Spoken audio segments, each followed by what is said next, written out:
तो आज हम बात कर रहे हैं मार्क मैनसन की किताब the subtle art of not giving a fuck के हिंदी सारांश पर। ये आजकल की दुनिया, मतलब ये सोशल मीडिया का प्रेशर, हमेशा परफेक्ट दिखने की दौड़, इन सब चीज़ों से जुड़ी हुई है ना? बिल्कुल। और आजकल जिस तरह का माहौल है, ये बातें बहुत ज़्यादा रेलेवेंट लगती हैं। ओवर थिंकिंग, हर चीज़ की चिंता करना। हाँ, वही। तो आज की इस बातचीत में हम यही समझने की कोशिश करेंगे कि भाई अपनी एनर्जी, अपनी परवाह कहाँ लगाएं और कहाँ शायद थोड़ी कम कर दें तो चलेगा। सही कहा। कहाँ पर वो फ़ख्त देना है और कहाँ नहीं देना है, यही यही किताब का मूल आइडिया है। हाँ, कि हर बात पर चिंता करना बंद करो, जरूरी चीजों को ही महत्व दो। चलो इसी को थोड़ा खोलते हैं। तो पहली बात जो मुझे एकदम क्लिक की वो ये कि सब कुछ हमारे कंट्रोल में नहीं होता और ये मानना जरूरी है। बिल्कुल। ये सुनना जितना आसान लगता है, असल में मानना उतना ही मुश्किल। क्योंकि हमें सिखाया जाता है कि कोशिश करो, सब मिलेगा, सब कंट्रोल होगा। हाँ, खासकर वो सोशल मीडिया वाली परफेक्ट लाइफ देखकर लगता है कि शायद हम ही कुछ गलत कर रहे हैं। एग्जैक्टली।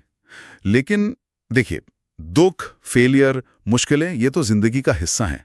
इनको अपनाने में मेरा मतलब है असली ग्रोथ छुपी है। ये कोई भागना नहीं है, ये सच्चाई को फेस करना है। सच्चाई को फेस करना। और इसी से जुड़ी है वो दूसरी बात कि अपनी जो लिमिटेड सी एनर्जी है, उसे हर चीज पर मत उड़ाओ। हाँ बिल्कुल, किताब थोड़ा बोल्ड तरीके से कहती है कि हर चीज पर फक देना बंद करो। हाँ, थोड़ा झटका लगता है सुनकर। लगता है, पर इसका मतलब लापरवाही नहीं है। इसका मतलब है चुनना, सोचना कि आपके पास मान लीजिए दिन के 100 यूनिट मेंटल एनर्जी है।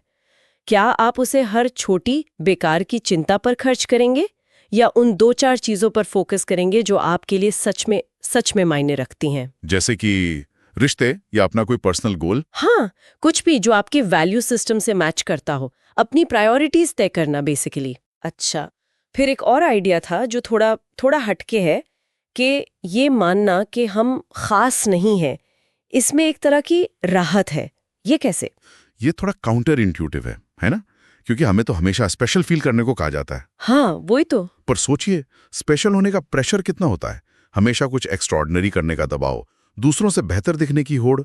जब आप ये मान लेते हैं कि हाँ, मैं एक साधारण इंसान हूं अपनी कमियों और खूबियों के साथ, तो वो प्रेशर वो हट जाता है। दूसरों की वैलिडेशन की जरूरत कम हो जाती है। एग्जैक्टली। फिर शायद आप वो काम करते हैं जो आपको सही लगता है, ना कि वो जो दूसरों को इम्प्रेस करेगा।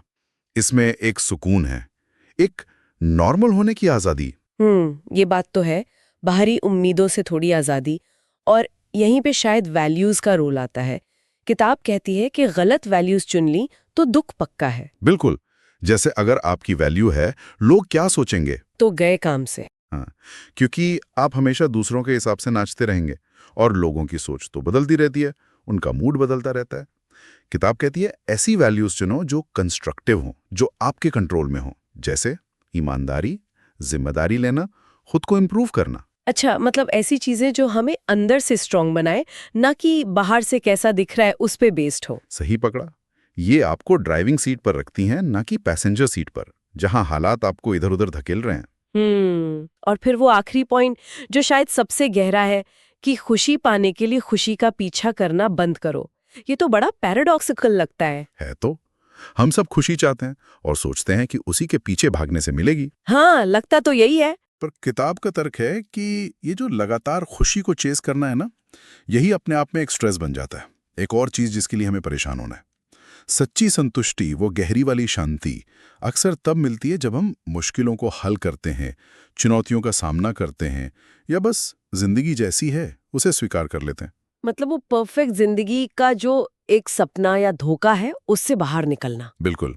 जब आप ये मान लेते हैं कि लाइफ में अप्स एंड डाउन्स होंगे, अच्छी चीजें भी होंगी, बुरी भी, और ये ठीक है, शायद तभी वो असली वाला सुकून, वो बैलेंस आता है। तो कुल मिलाकर अगर हम समेटें तो बात वहीं आ जाती है कि असली आज़ादी इसी चुनाव में है कि हम अपनी परवाह, अपना ध्यान किसे देते हैं। हाँ, क्या चीज सच में आपकी एनर्जी डिजर्व करती है और क्या सिर्फ बाहरी शोर है जिसे इग्नोर किया जा सकता है।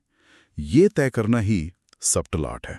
बिल्कुल। और इस पूरी चर्चा के बाद शायद सोचने के लिए एक सवाल ये हो सकता है कि हमारी रोज की जिंदगी में वो कौन सी एक छोटी सी चीज है जिसे हम शायद जरूरत से ज्यादा तवज्जो दे रहे हैं। इंटरेस्टिंग सवाल है। हाँ, बस एक चीज, अगर उस पर थोड़ी कम परवाह करें थोड़ा कम ध्यान दें तो हमारे अनुभव में, हमारे महसूस करने में क्या फ़र्क पड़ सकता है। शायद कुछ बड़ा बदलाव यहीं से शुरू